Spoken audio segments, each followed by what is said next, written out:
Kamusta kayo? Alam nyo ba na bawat araw nakakatanggap ang ating planeta ng sikat ng araw? Ito ay tinatawag na solar energy. Malinis, renewable at natural na enerhiya na nagbibigay buhay sa ating mundo. Sa tulong ng ating atmosphere na binubuo ng mga gas tulad ng nitrogen, oxygen, and carbon dioxide. Nabubuhay tayo ng ligtas at komportable. Ang atmosphere ay nagsisilbing protection natin. Mapapansin niyo rin ba, bakit parang lalong umiinit ang mga nagdaang tag-araw? Bakit ang mga bagyo mas nagiging marahas? Ito ang tinatawag nating climate change. Para mas maunawaan natin, ano nga bang pagkakaiba ng weather at climate? Ang weather o panahon ay ang pagbabago ng kondisyon ng ating paligid sa araw-araw.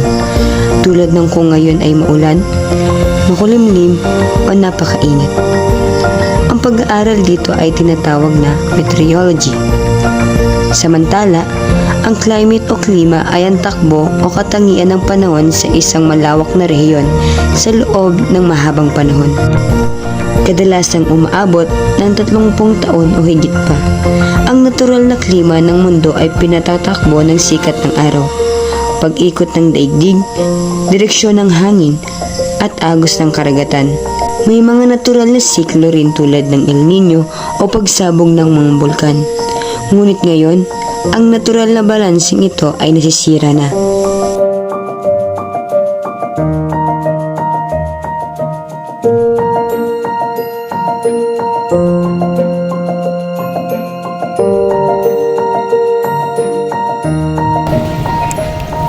Dito na pumapasok ang usapin ng global warming, mabilis at patuloy na pagtaas ng average na temperatura ng ating mundo. Pero bakit nga ba ito nangyayari?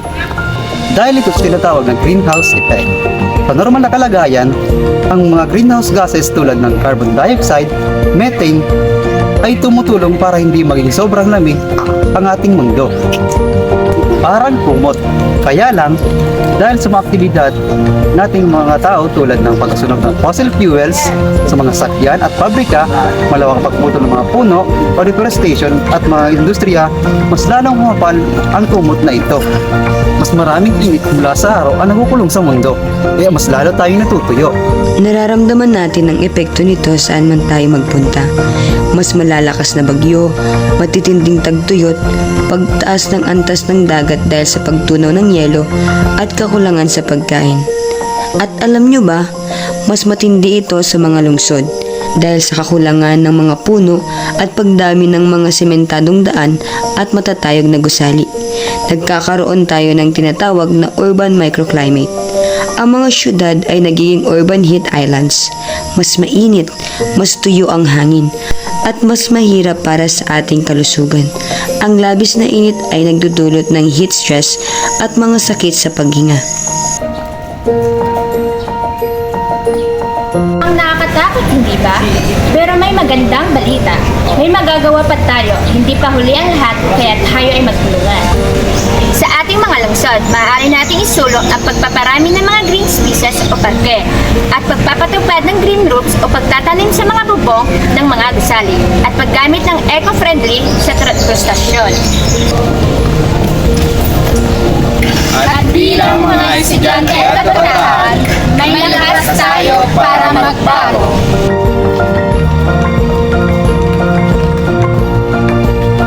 Magtipid ng kuryente, patayin ang mga ilaw at appliances kapag hindi ginagamit.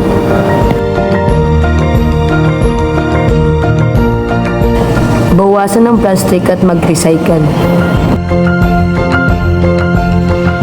Matutong mag-segregate ng mga basura.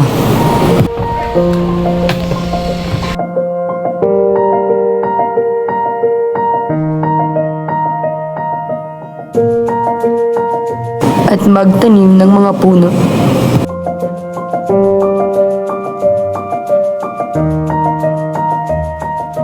protektahan ang ating kalikasan, ibahagi ang kaalaman, gamitin ang iyong boses para magpalaganap ng kamalayan.